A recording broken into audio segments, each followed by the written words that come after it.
দলমত নির্বিশেষে দলীয় পরিচয়ের ভিত্তিতে এখানে কোনো পুলিশ কোনো অ্যারেস্ট গ্রেফতার করা হয় না, করছে না।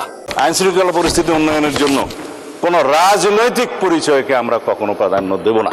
ব্যারিস্টার রুবিন ফারহানা মুগ্ধ হয়ে আমার বক্তব্য শুনেন আমি খুব কৃতার্থ হলাম। আমি আরো কৃতার্থ হতাম একটু পরে বলতেছি। গত পরশু দেশের আইন শৃঙ্খলা পরিস্থিতি যেভাবে উন্নত হয়েছে সেটা ডাটা সহ ক্রাইম রিপোর্ট সহ খাতোয়ারি বর্ণনা এখানে দিয়েছিলাম।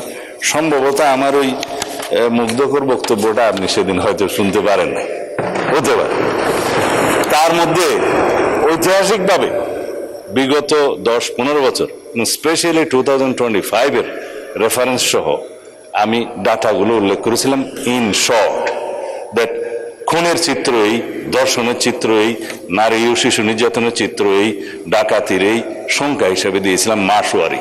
তাতে করে ঐতিহাসিকভাবে এই বর্তমান সরকারের দায়িত্বে আসার পর থেকে এই পর্যন্ত সমস্ত ডাটায় আমরা ঐতিহাসিকভাবে এগিয়ে আছি, মানে উন্নত আছে।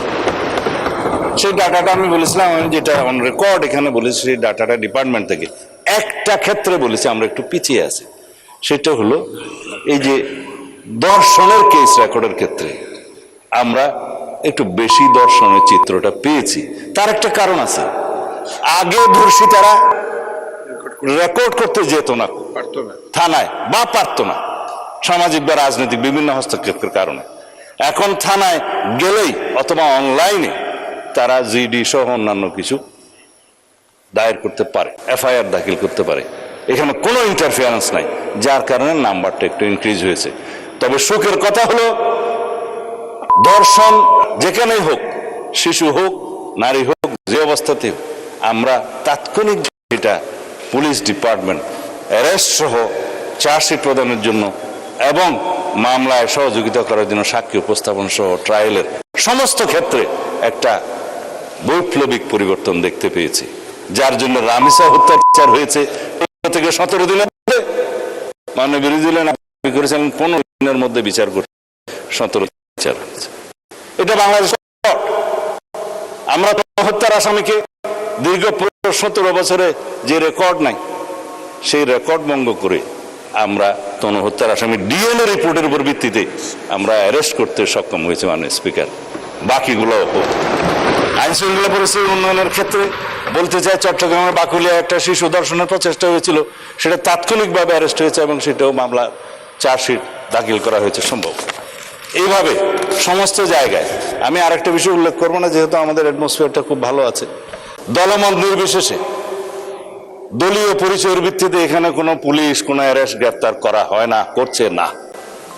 অপরাধীকে অপরাধী হিসেবে ট্রিট করছে। সেটা বিরোধী দলীয় পক্ষ থেকে আমরা পেয়েছি। যদি তাদেরও কোনো নেতা কর্মী বিভিন্ন অপরাধে জড়িত, তারা সাথে সাথে ডিসিপ্লিনারি অ্যাকশন নিচ্ছে, সেটা অ্যাপ্রিসিয়েট করি, ধন্যবাদ। আমরাও সেই একইভাবে আইন শৃঙ্খলা পরিস্থিতি উন্নয়নের জন্য কোনো রাজনৈতিক পরিচয়কে আমরা কখনো প্রাধান্য দেব না। সুতরাং এই একটা ক্ষেত্র ব্যতীত বাকি সমস্ত ক্ষেত্রে আমরা বৈপ্লবিক পরিবর্তন না আনলেও দৃশ্যমান পরিবর্তন আনতে সক্ষম হয়েছে। মাননীয় স্পিকার, আইন শৃঙ্খলা পরিস্থিতি উন্নয়নের জন্য যেটা আমরা 2টা আইন এনেছি, যেটা মাদকের ভয়াল থাবা থেকে আমাদের এই জাতিকে রক্ষা করতে হবে, জুয়ার ও প্রতিরোধ গতি থেকে এই জাতিকে থামাতে হবে, আমাদের যুব সমাজকে রক্ষা করতে হবে। সেই জন্য আমরা মাদক দ্রব্য নিয়ন্ত্রণ অধিদপ্তরকে একটা স্বয়ং সম্পূর্ণ ডিপার্টমেন্ট হিসেবে আমরা পরিচালনা করার সিদ্ধান্ত নিয়েছি। এখানে ডগ স্কোয়াড দেওয়া হবে, তাদের লোকজনকে অস্ত্রসহ প্রশিক্ষণ দেওয়া হবে এবং তাদের জন্য হাজতখানার ব্যবস্থা করা হয়েছে আসামিদেরকে মধ্যবর্তী সময় রাখার জন্য, এবং ল্যাবরেটরির ব্যবস্থা করা হচ্ছে সমস্ত ডিস্ট্রিক্টে, যাতে মাদকদ্রব্য ল্যাবরেটরিতে টেস্ট করে সেটা কোর্টের রিপোর্ট অনুসারে দিতে পারে সেটা মাদকদ্রব্য কিনা। এই সমস্ত বিষয়গুলো আমাদেরকে একটু সময় নিয়ে, ব্যয় নিয়ে, স্ট্রাকচারগুলো দাঁড় করিয়ে